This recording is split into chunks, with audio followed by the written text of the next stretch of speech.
For millennia, it has haunted the dreams of kings, scholars, and mystics.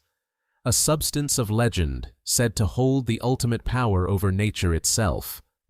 They called it the Philosopher's Stone. It was the key to two of humanity's oldest desires, the ability to transmute base metals, like lead, into pure, incorruptible gold, and the secret to eternal life, the fabled Elixir Vitae. This was not merely a get-rich-quick scheme, it was a sacred pursuit, a spiritual journey known as the Great Work. Alchemists toiled in secret laboratories, surrounded by bubbling alembics and cryptic manuscripts, believing they could unlock the very blueprint of creation. They sought to purify matter and, in doing so, purify their own souls. This is the story of that obsessive quest, a story of science and spirit, genius and fraud, and the timeless human ambition to conquer wealth and mortality. Since the dawn of consciousness, humanity has gazed upon the world and seen not what is, but what could be. We are a species driven by a relentless desire to improve, to perfect, to transcend our limitations. This fundamental impulse is the seed from which one of history's most captivating and enduring quests grew: the search for the Philosopher's Stone. It was a pursuit born from a simple, yet profound observation of nature. A seed becomes a tree, a caterpillar becomes a butterfly, and crude ore, through the heat of the forge, yields a gleaming metal. The world was in a constant state of transformation, of becoming. If nature could perform such wonders, why couldn't humanity learn its secrets and direct the process?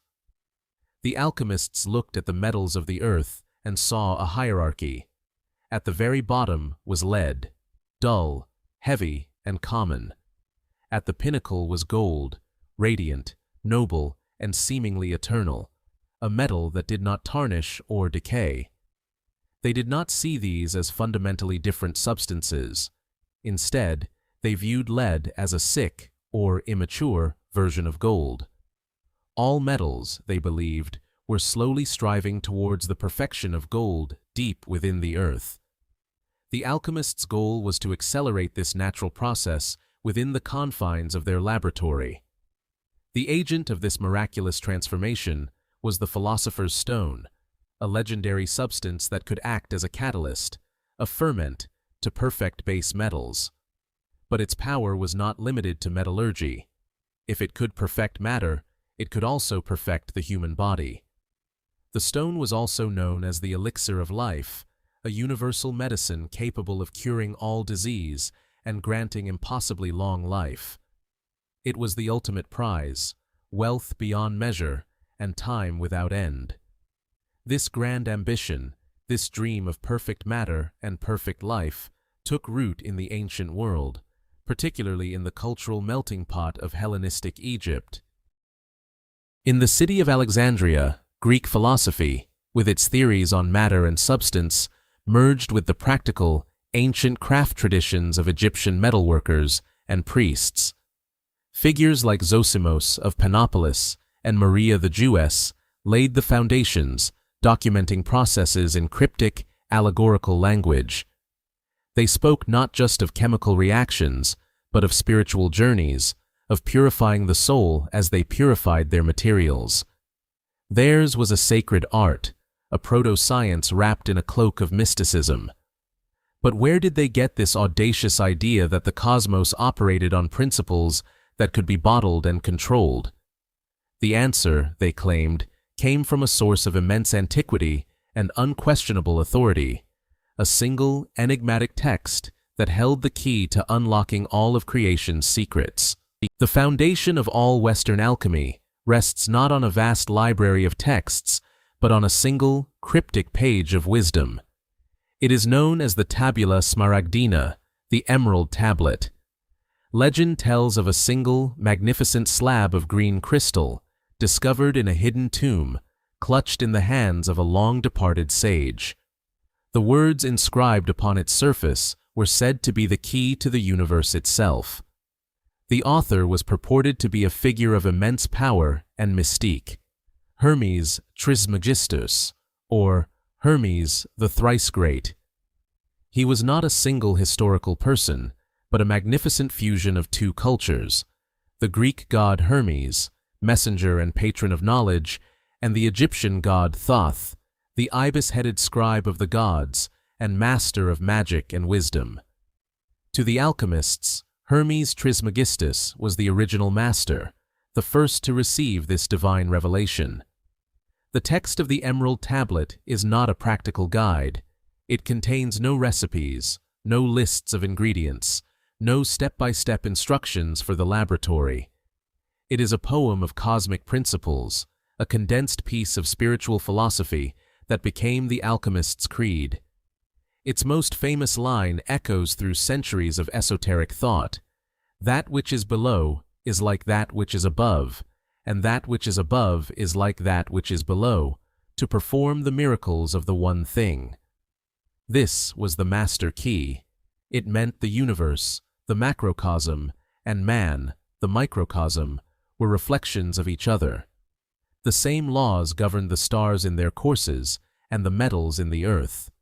To understand one was to understand the other. The alchemist's work, therefore, was not merely a chemical craft, it was a sacred imitation of cosmic creation.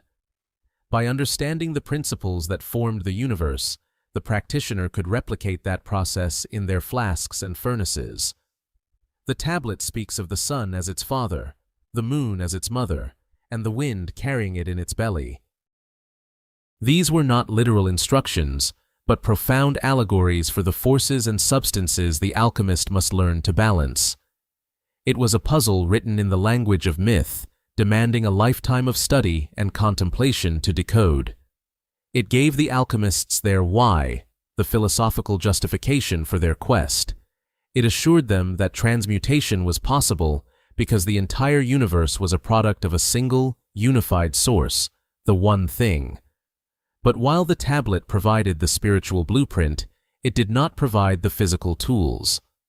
To manipulate the world, the alchemists needed a working model of matter itself, a system to classify and understand the very stuff of existence. To perform the great work, the alchemist needed a map of matter.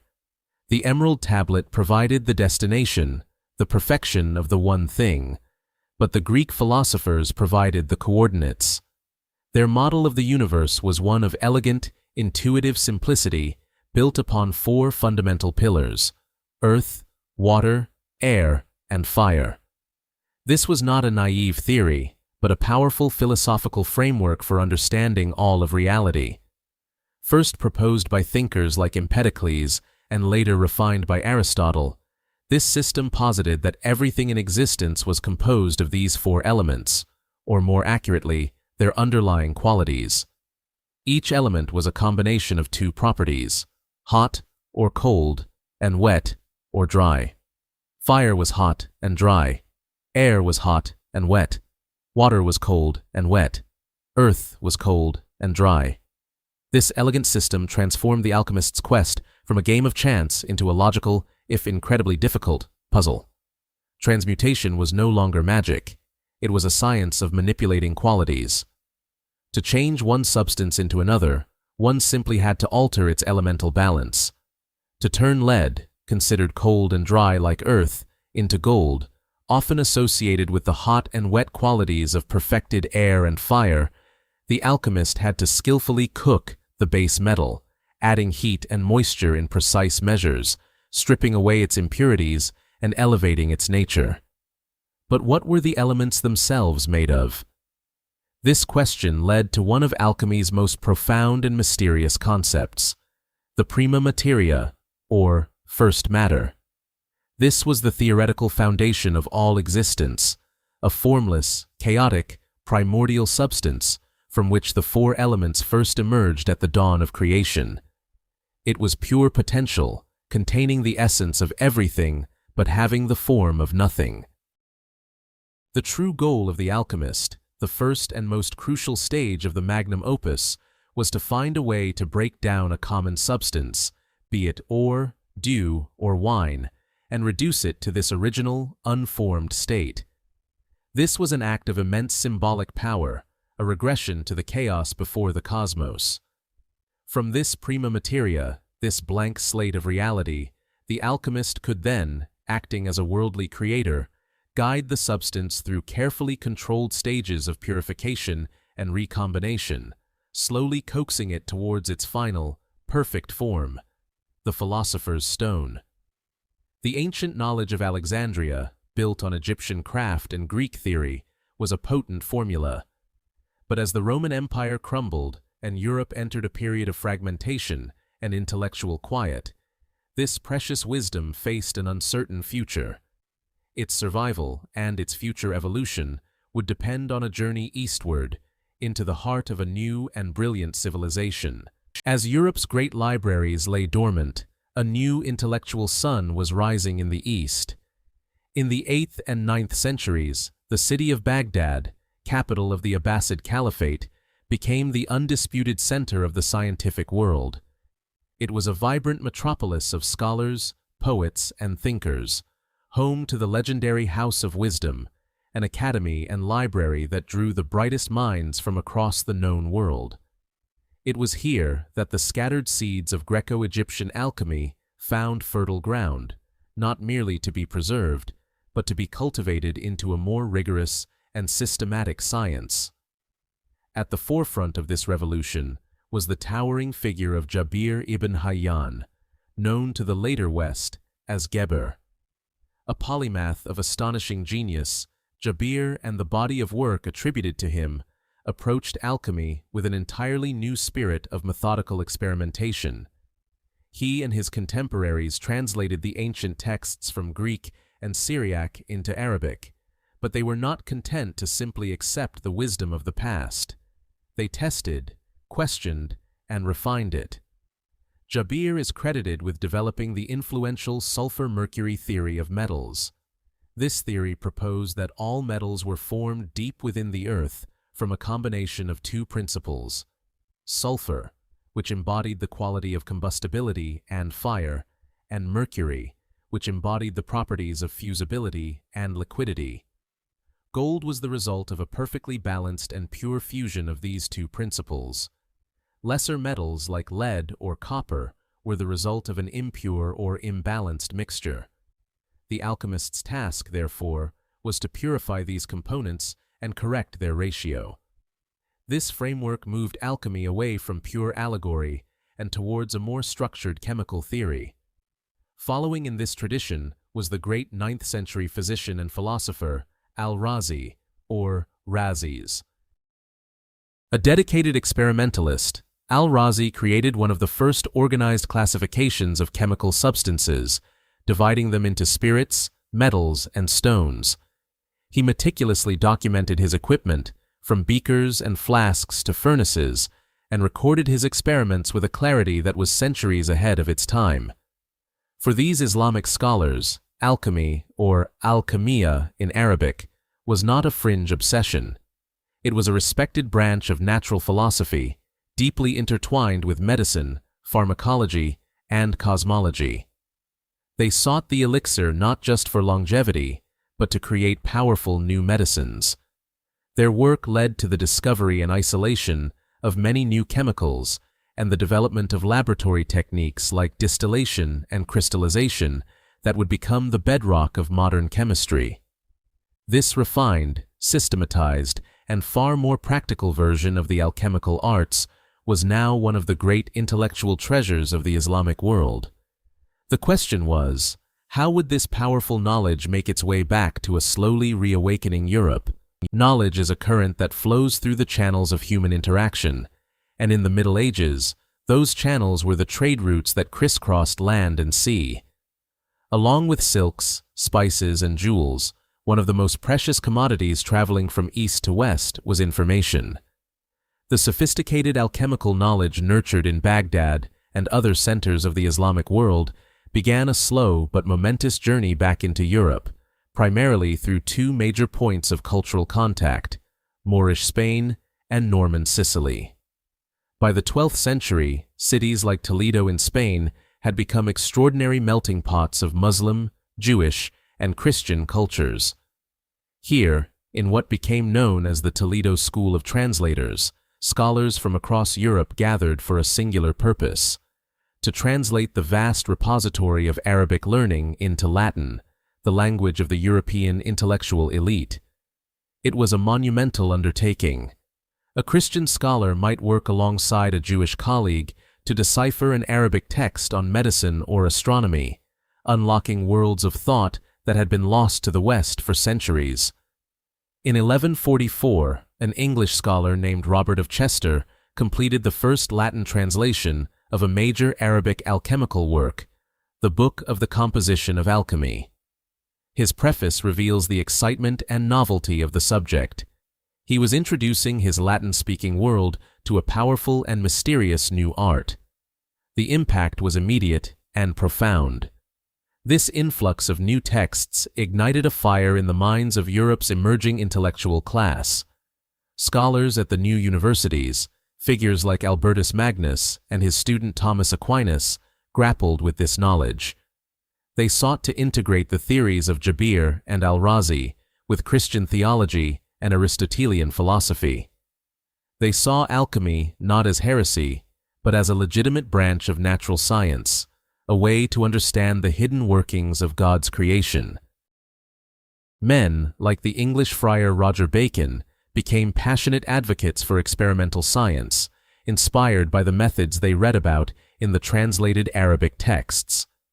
He firmly believed that alchemy held the key to creating powerful medicines and improving human life. However, this new science was not without its perils.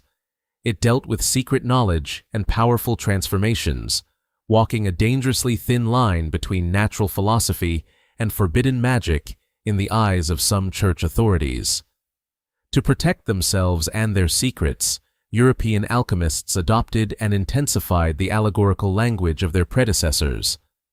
Their writings became dense with metaphors of kings and queens, dragons and lions, and symbolic colors, a secret code intended to guide the worthy adept while confounding the profane.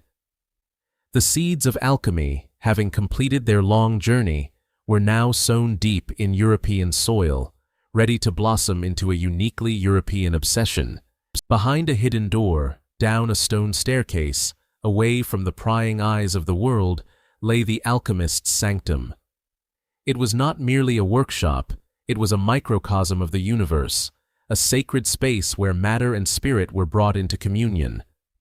The air itself was thick with purpose, a complex perfume of sulfur, charcoal fires, and strange herbs. Light struggled through a single, high window, illuminating dust motes dancing over tables cluttered with the tools of the art. Here were the alembics, their glass necks curving like graceful swans, designed to capture the most volatile spirits of a substance. Retorts, with their long beaks, faced the heat of the furnace, patiently waiting to yield their secrets. Crucibles of fired clay, stained with the residue of 1,000 experiments, held metals destined for transformation. At the heart of it all stood the athanor, the alchemical furnace. It was more than a source of heat. It was the philosophical egg, the womb in which the great work was gestated. Its fire was not a raging inferno, but a slow, constant, gentle heat, maintained with tireless devotion for weeks, months, or even years. This was a place of profound paradox. It was a laboratory, grounded in the physical manipulation of acids, metals, and minerals. Yet it was also a chapel, a place for meditation and introspection. The alchemist believed that the transformation of base metals could not occur without a corresponding purification of the soul. As the lead in the crucible was cleansed of its dross, so too was the operator cleansed of their inner impurities. The books that lined the walls were not standard texts of science. They were filled with cryptic verses and allegorical images, guides for both the hands and the spirit. The alchemist moved through this space with a ritualistic precision. Every measurement, every procedure was imbued with meaning. This was the stage upon which the great drama of creation was reenacted.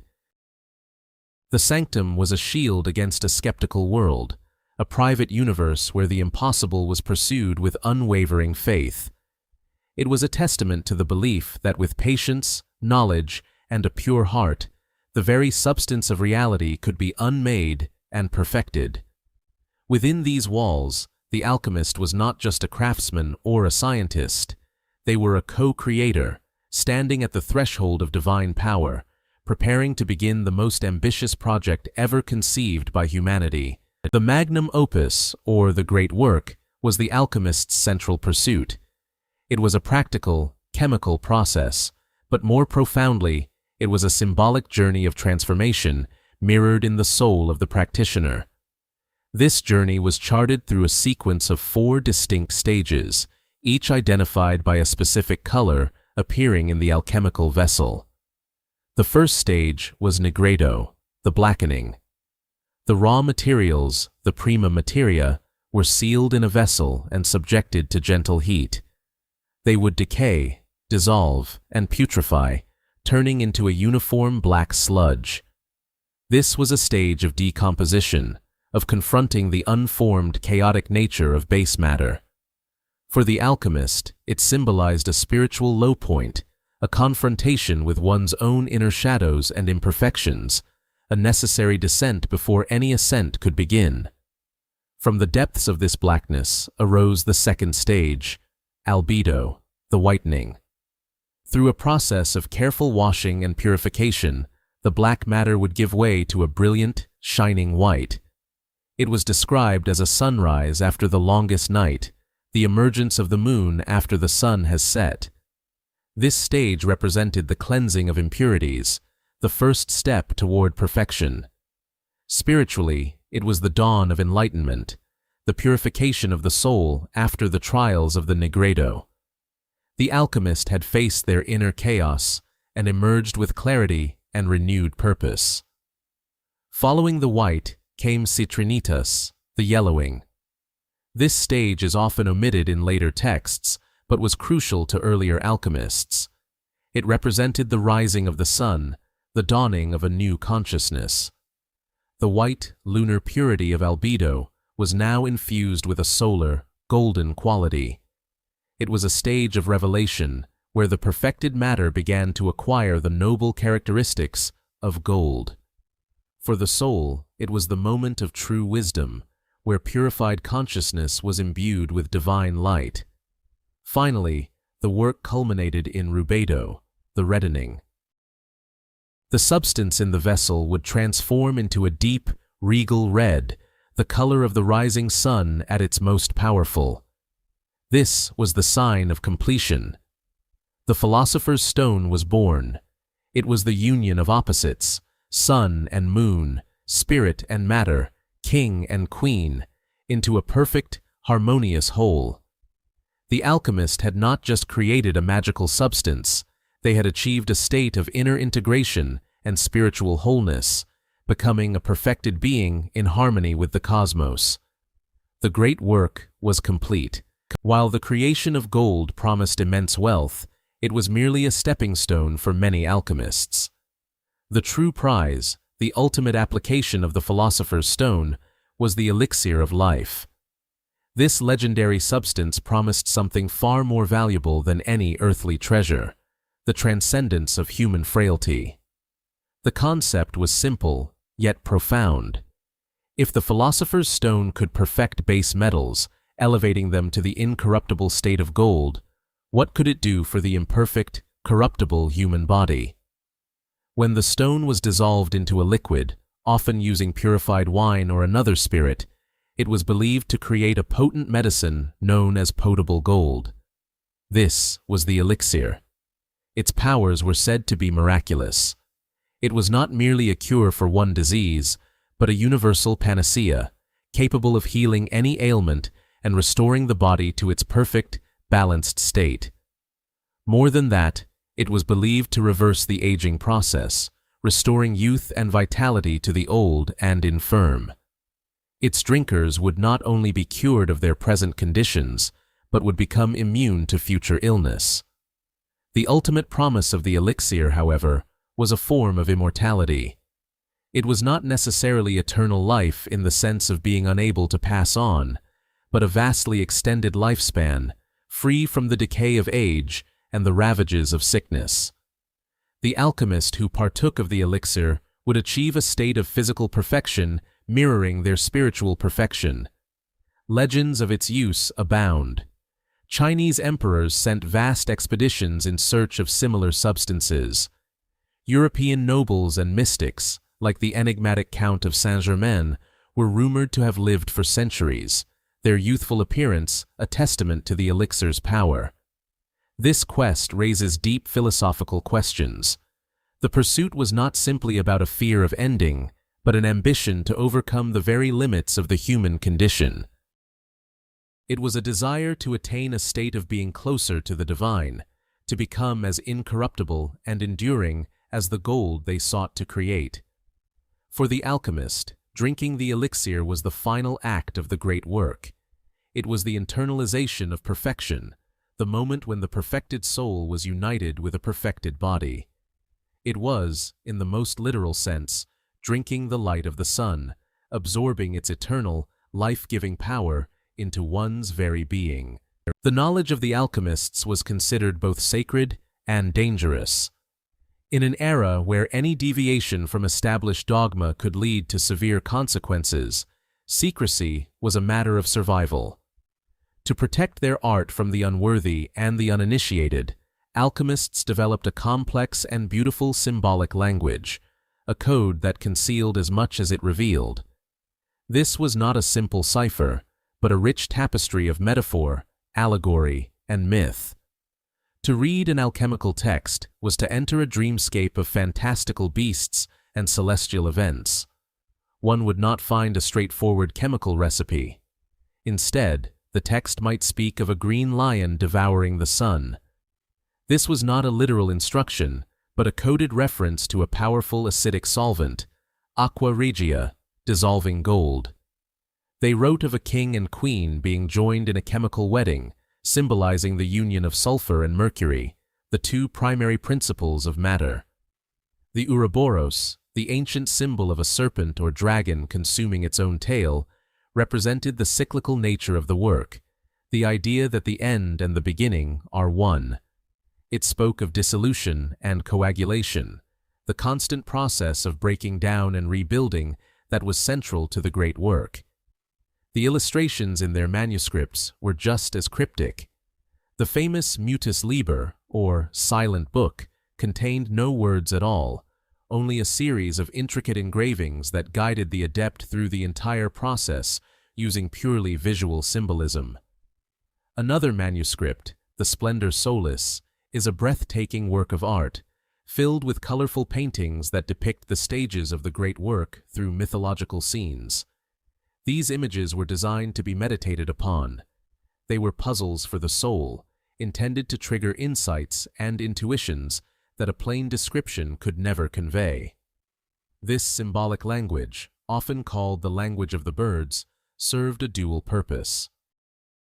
It was a practical means of hiding their work from hostile authorities, but it also elevated the practice from a mere craft to a profound spiritual discipline. It ensured that only those with the patience, wisdom, and intuition to decipher the allegories could ever hope to succeed. It was a language that spoke not just to the mind, but to the spirit, reminding the alchemist that every action in the laboratory was a reflection of a deeper, cosmic truth. While countless alchemists toiled in obscurity, one name transcended the secretive world of the art to become an enduring legend: Nicolas Flamel. His story is the ultimate alchemical success story, a tale of patience, devotion, and a discovery that would grant him both fabulous wealth and eternal life. Flamel was not a nobleman or a powerful scholar, but a humble bookseller and scribe in 14th century Paris. His life was ordinary until, as the legend goes, he acquired a mysterious, gilded book. It was very old and written by a figure known as Abraham the Jew. The text was not in French or Latin, but in a strange language filled with cryptic figures and symbols that Flamel could not comprehend. He knew, instinctively, that he held a work of immense importance. For over 2 decades, Nicola and his wife, Perenelle, dedicated themselves to deciphering the book's secrets. Flamel traveled, consulted with scholars, and studied ancient languages, all in pursuit of understanding the text. His breakthrough finally came on his journey through Spain, where he met a learned man who helped him unlock the principles of the text. He returned to Paris with the key he had sought for so long. According to his own writings, on January 17, 1382, Nicolas Flamel performed the final projection. He took a small portion of the red powder, the philosopher's stone, and added it to a crucible of molten mercury. The base metal, in an instant, transmuted into pure, shining gold. The great work was complete. But Flamel and Perenelle did not use their newfound wealth for personal luxury. Instead, they became renowned philanthropists, founding and endowing hospitals, churches, and chapels throughout Paris. Their generosity was on a scale that seemed impossible for a simple scribe. This, for many, was the proof of his success. The legend only grew after their recorded passing. When treasure hunters, believing Flamel had buried his gold, opened his tomb, they found it empty. Rumors began to circulate that Flamel and Perenelle had not passed on at all, but had used the Elixir of Life to achieve immortality and were still wandering the world. Nicolas Flamel's story became the archetypal myth of the successful alchemist, a testament to the idea that with unwavering dedication, even the most humble individual could unlock the universe's greatest secrets. The early 16th century was an age of revolution, not just in faith, but in science. And if Martin Luther took a hammer to the doors of the church, a man named Philippus Aureolus Theophrastus Bombastus von Hohenheim took a flame to the foundations of medicine. History would know him by a simpler, self-given name, Paracelsus. He was a force of nature, a physician, an alchemist, a philosopher, and a rebel who strode across Europe, leaving a trail of furious enemies and devoted followers in his wake. He declared that true knowledge was not found in the dusty tomes of ancient authorities like Galen or Avicenna, but in the great, open book of nature itself. To prove his point, in 1527, while holding a professorship in Basel, he threw a copy of the established medical canon into a student bonfire, an act of defiance that cemented his reputation as a dangerous radical.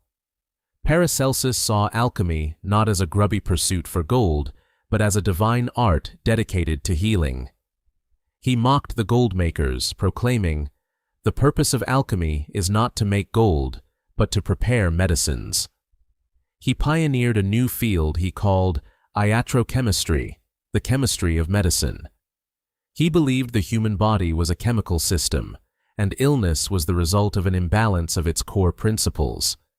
He reformulated the alchemical trinity, proposing that all things were composed of 3 primal substances: mercury, representing the spirit, sulfur, the soul, and salt, the body. By understanding these principles, an alchemist could prepare powerful remedies from minerals and plants. He introduced chemical tinctures and mineral salts into medical practice, creating treatments that were shockingly effective, yet also potentially hazardous. It was Paracelsus who first articulated a cornerstone of modern toxicology. All things are poison, and nothing is without poison. The dosage alone makes it so a thing is not a poison. Yet, his genius was matched only by his arrogance. He was a wanderer, moving from town to town, often forced to flee after insulting the local dignitaries and physicians. He preferred the company of miners, barbers, and travelers, believing they possessed more practical wisdom than sheltered academics. His personal life was tumultuous, marked by conflict and a profound sense of intellectual isolation. He was a man caught between 2 worlds, too mystical for the emerging scientists and too practical for the traditional occultists. He sought the elixir of life not for personal gain, but to perfect the art of healing, to conquer disease itself. He died under mysterious circumstances in Salzburg in 1541, a lonely pioneer whose revolutionary ideas would echo for centuries, transforming the alchemist's furnace into the pharmacist's laboratory. In the court of Queen Elizabeth I, a realm of spies, poets, and explorers, one figure stood apart.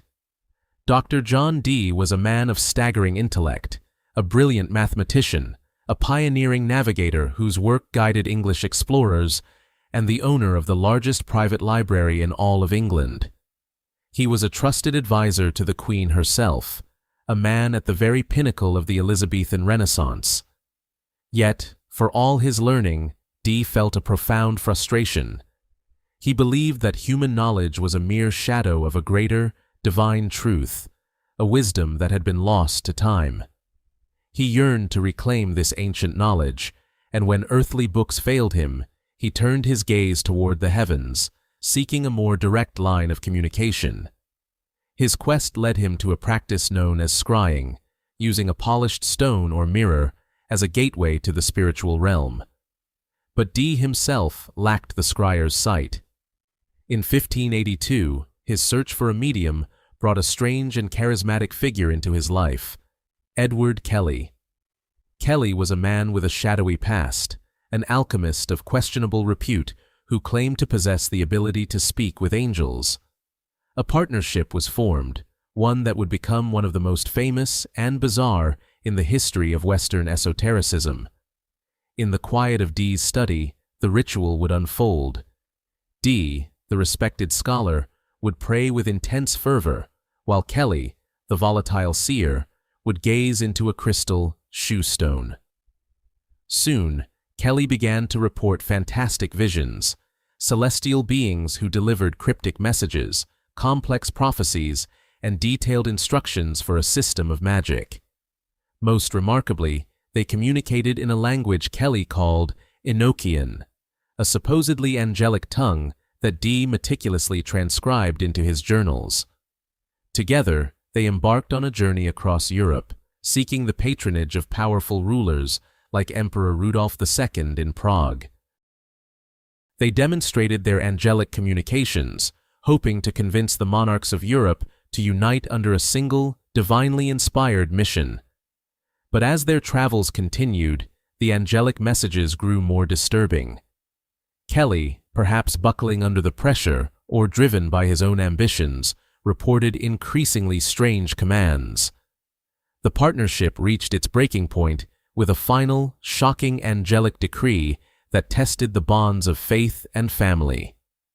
Dee eventually returned to England, his reputation in tatters and his great library plundered. His angelic quest had yielded a trove of arcane manuscripts, but brought him no closer to the divine wisdom he sought. The world of John Dee remains a haunting testament to the thin veil between genius and obsession, a world where the search for ultimate truth led one of England's greatest minds to the very edge of reason. For the monarchs of Renaissance Europe, power was a fragile and expensive commodity. It required armies, navies, grand palaces, and a constant flow of gold to maintain. In an era of constant warfare and political maneuvering, an empty treasury could mean the end of a dynasty. It is no surprise, then, that the alchemist's promise, the ability to create limitless gold from base metals, was not merely a scientific curiosity. It was a potential instrument of absolute power, a matter of the highest state interest. Courts across the continent became magnets for alchemists, drawing in both genuine seekers and clever opportunists. Perhaps no ruler was more captivated by the great work than Holy Roman Emperor Rudolf II. His castle in Prague became the occult heart of Europe. He was a true patron, gathering not only alchemists, but also the greatest astronomers of the age, like Tycho Brahe and Johannes Kepler. On the famed Golden Lane near his castle, workshops buzzed with the quiet hum of furnaces and the clinking of glass. Rudolf poured a fortune into his alchemical pursuits, driven by a deep intellectual curiosity and a desperate hope of solving his empire's financial woes. His obsession, however, left the state's coffers depleted and his political duties neglected. In England, the allure of alchemical gold also proved irresistible. After the costly civil war, the restored monarch, King Charles II, was in constant need of funds. A keen amateur scientist himself, he established a private laboratory deep within the Palace of Whitehall. He secretly sponsored alchemists, including the mysterious Irenaeus Philalethes, an anonymous author whose writings were considered masterpieces of the art. The king hoped their secret fire could produce a stream of gold to make him independent of a difficult parliament. But royal patronage was a double-edged sword. While it provided resources and protection, it also brought immense pressure. An alchemist working for a king was gambling with his reputation, and often his life. Success meant unimaginable rewards, but failure to deliver on grand promises could lead to accusations of fraud. The consequences for such failure were often severe, a stark reminder that the king's patience was not as limitless as the gold he sought. The state itself had a complex relationship with the art. Some rulers issued licenses, attempting to control and tax any potential discoveries. Others outlawed it entirely, fearing the economic chaos that would ensue if gold could simply be manufactured, devaluing the entire currency system. The quest for the Philosopher's Stone had moved from the isolated laboratory into the very center of political power, becoming a high-stakes game played by kings and emperors who were willing to bet their kingdoms on the alchemist's dream. The dream of turning lead into gold was a powerful lure, and in its shadow, a different kind of artist flourished, the con man. For every dedicated philosopher toiling in his laboratory, there were a dozen charlatans who had mastered not the secrets of nature, but the art of deception. These were masters of illusion and psychology, who saw in the alchemical craze an opportunity for quick and easy fortune. They preyed upon the universal human desire for wealth without work, targeting hopeful merchants, desperate nobles, and even greedy monarchs. Their methods were often ingenious in their simplicity.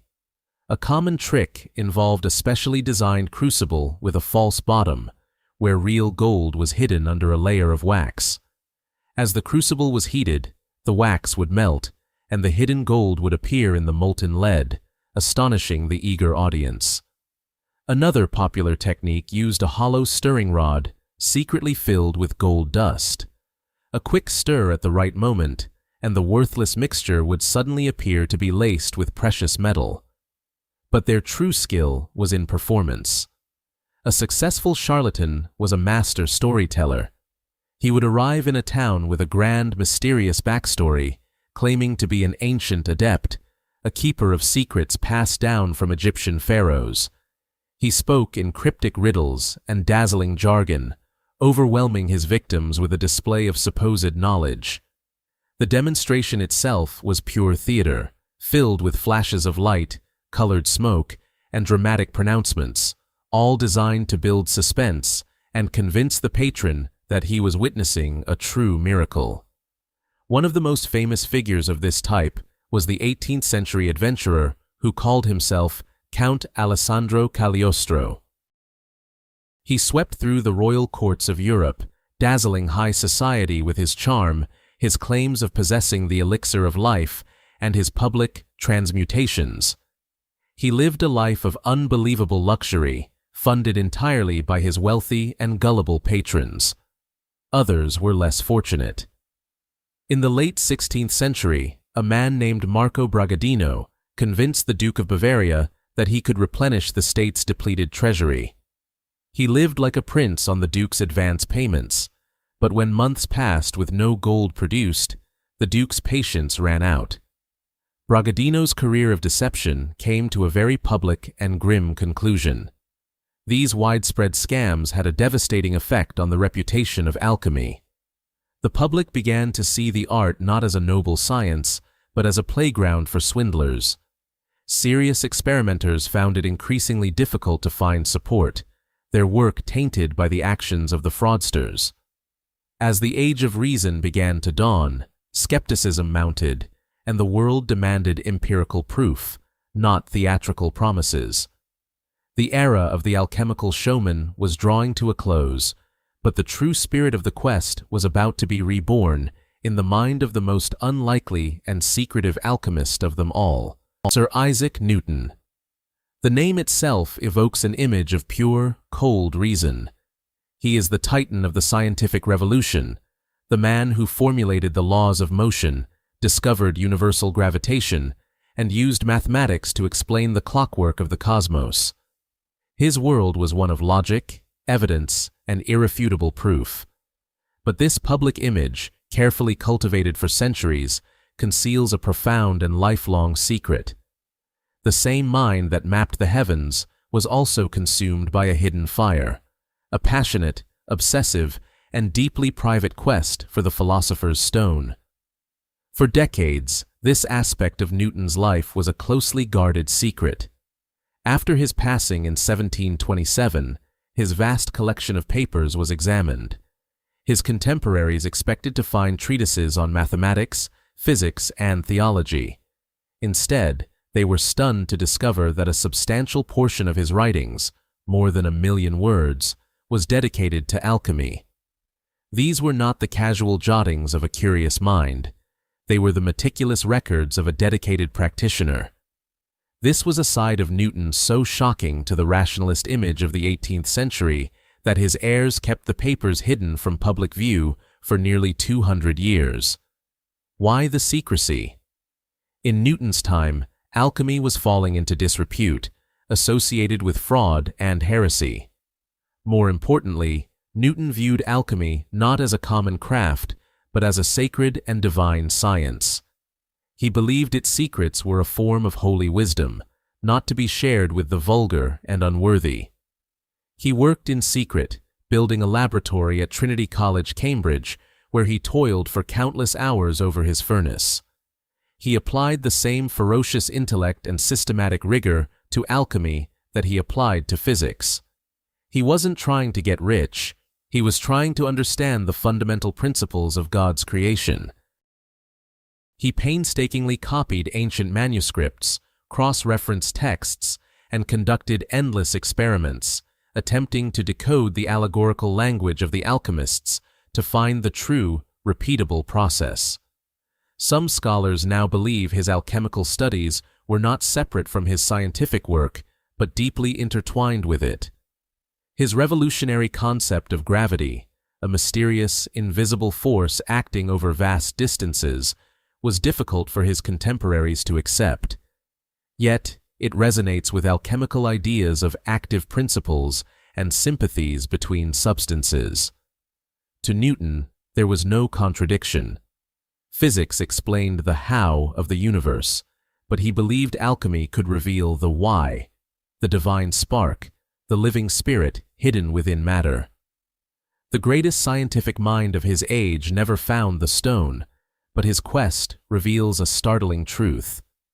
The dawn of the Age of Reason was not a clean break from a mystical past. It was a complex twilight where the man who gave us the laws of the modern world was also, in secret, one of its last great alchemists. As the 17th century dawned, a new and mysterious force swept through the intellectual circles of Europe, promising a reformation not just of science, but of humanity itself. This was the age of the Rosicrucians, a secret brotherhood whose existence was announced through a series of anonymous manifestos that captivated and bewildered the continent. In 1614, a German pamphlet titled the Fama Fraternitatis Rosae Crucis appeared, telling the story of a noble German doctor and philosopher named Christian Rosenkreuz. According to the tale, he had traveled to the East, learned the secret wisdom of the ancients, and returned to establish a secret order dedicated to healing the sick for free and advancing human knowledge. This invisible college was said to possess the Philosopher's Stone and the Elixir of Life, using their profound alchemical knowledge not for personal gain, but for the betterment of the world. The Fama was followed by the Confessio Fraternitatis in 1615, which openly invited the learned men of Europe to join their cause. The response was electric. Thinkers, alchemists, and philosophers across Europe penned letters, published replies, and desperately sought to make contact with this elusive brotherhood. Men like the English physician Robert Fludd and the German alchemist Michael Meyer became prominent defenders of Rosicrucian ideals, integrating them into their own complex cosmological and alchemical systems. Yet, no one could ever find a verifiable member of the order. The Rosicrucians remained, as their name suggested, invisible. Was it a real secret society, a grand intellectual hoax, or a powerful metaphor for a new kind of spiritual alchemy? The debate raged, but the effect was undeniable. Rosicrucianism shifted the focus of alchemy. It was no longer solely about the transmutation of metals in a laboratory. It was about the transmutation of society itself. The great work was now twofold: perfecting matter and perfecting the human spirit. The ideal Rosicrucian was a physician, a scientist, a philosopher, and a spiritual guide, all in one. They represented a bridge between the old world of Hermetic wisdom and the dawning age of scientific inquiry. The promise they offered was immense: a world free of illness, ignorance, and tyranny, all unlocked by the secrets of nature that alchemy could reveal. But as this wave of mystical fervor crested, another, more pragmatic tide was rising, one that threatened to sweep away the allegories and symbols in favor of cold, hard facts. The mystical dreams of the Rosicrucians represented a high point for spiritual alchemy, but they also marked the beginning of a profound separation. The intellectual landscape of Europe was changing rapidly. A new philosophy was taking hold, one that valued skepticism, empirical evidence, and mathematical precision over ancient authority and symbolic interpretation. This was the dawn of the scientific revolution, and it would trigger a great divorce between the art of alchemy and the new science of chemistry. The pivotal figure in this schism was Robert Boyle, an Anglo-Irish natural philosopher. In his 1661 masterpiece, The Skeptical Chymist, Boyle launched a direct assault on the foundations of traditional alchemy. He challenged the ancient Greek concept of 4 elements and the Paracelsian idea of 3 principles, arguing that a true understanding of matter could only be achieved through rigorous, repeatable experimentation. He advocated for a mechanical philosophy, viewing the universe as a vast, intricate machine governed by physical laws, not as a living organism animated by spiritual forces. Boyle's work laid the groundwork for the modern definition of a chemical element, shifting the focus from transmutation to analysis. The goal was no longer to perfect lead into gold, but to break down substances into their irreducible components.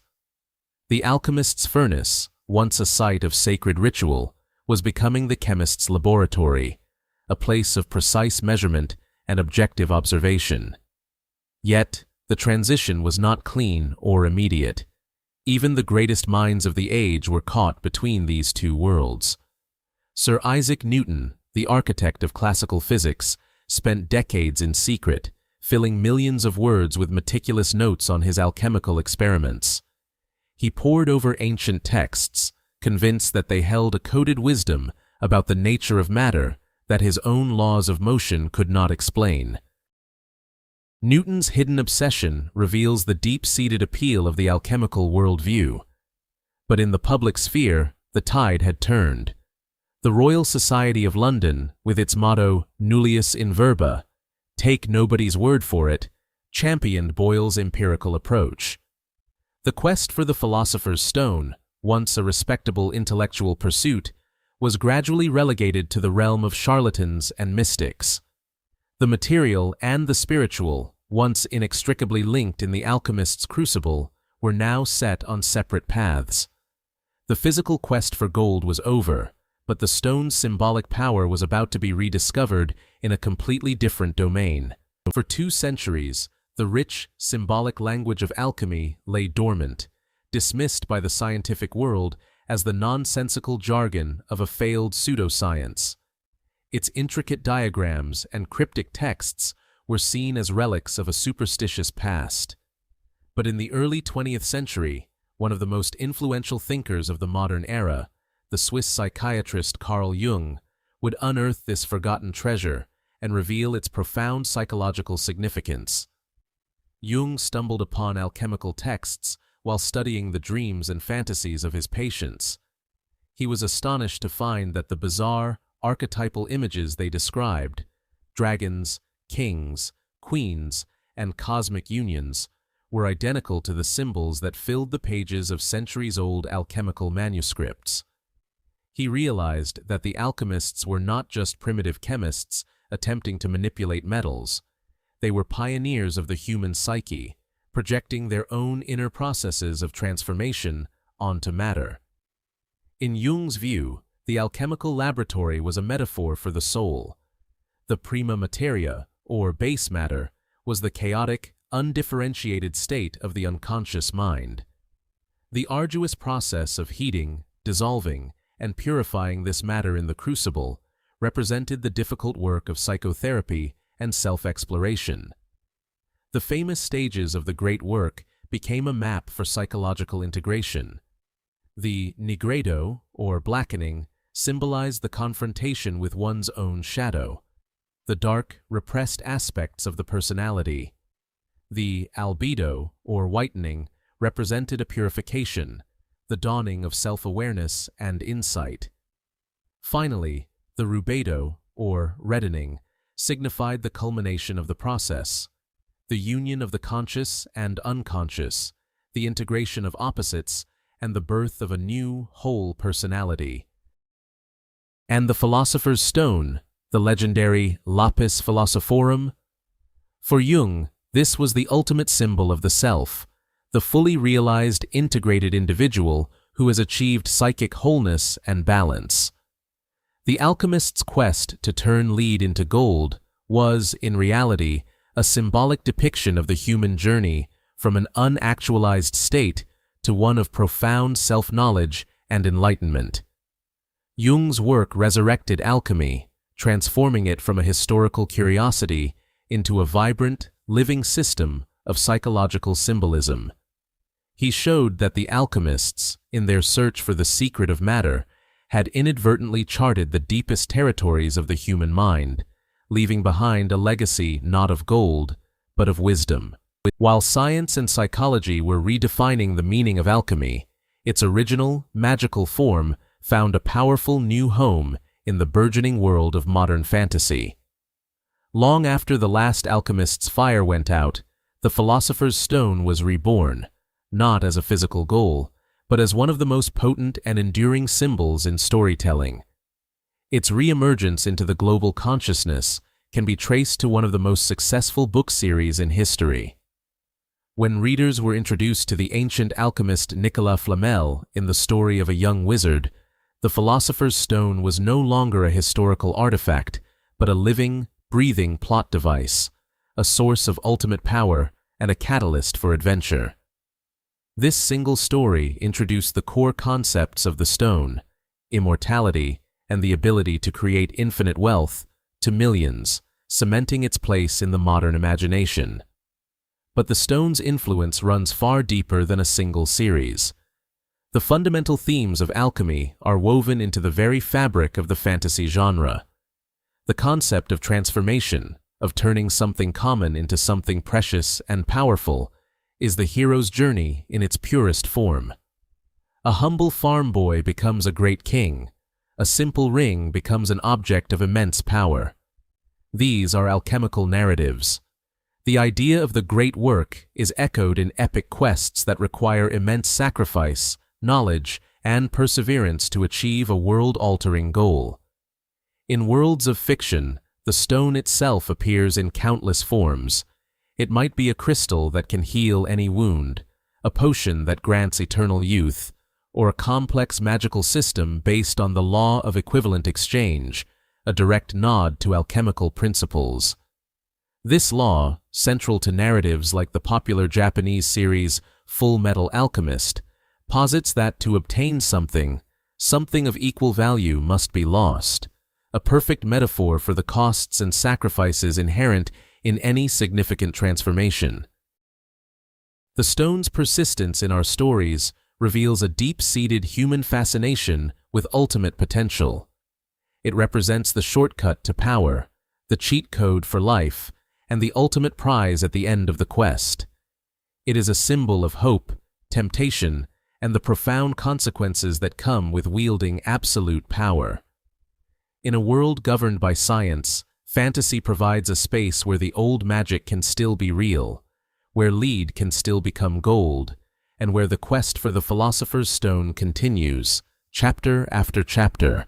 Our journey through the history of the Philosopher's Stone began in the smoky workshops of ancient Alexandria, and has led us through medieval courts, secret societies, the birth of modern science, and the depths of the human psyche. The stone has been many things to many people: a physical substance, a divine gift, a psychological blueprint, and a master plot device. Its story is the story of humanity's relentless quest to understand and master the world, both outside and within. The literal search for a substance that could perfect metal and extend life has long been abandoned. Chemistry, the disciplined child of alchemy, has shown us that while we can transform elements, it requires the brute force of a particle accelerator, not the subtle art of the crucible. Yet, the alchemical dream, the dream of fundamental transformation, is more alive today than ever before. It has simply changed its form and its tools. The modern laboratory is the new alchemist's workshop.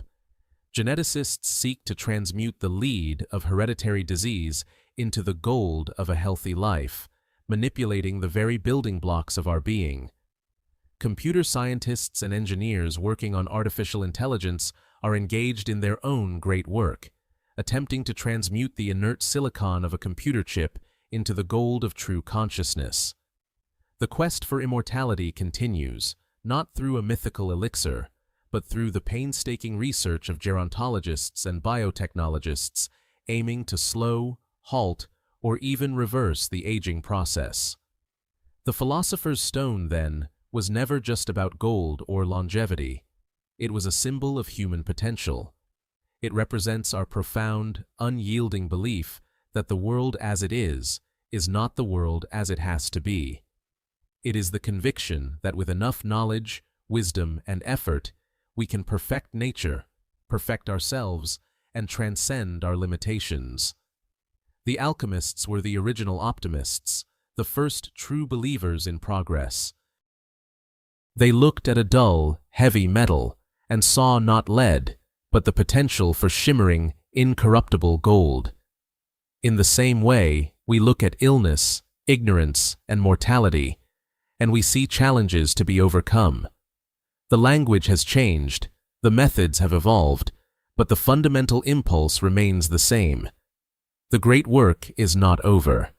The unending transformation continues.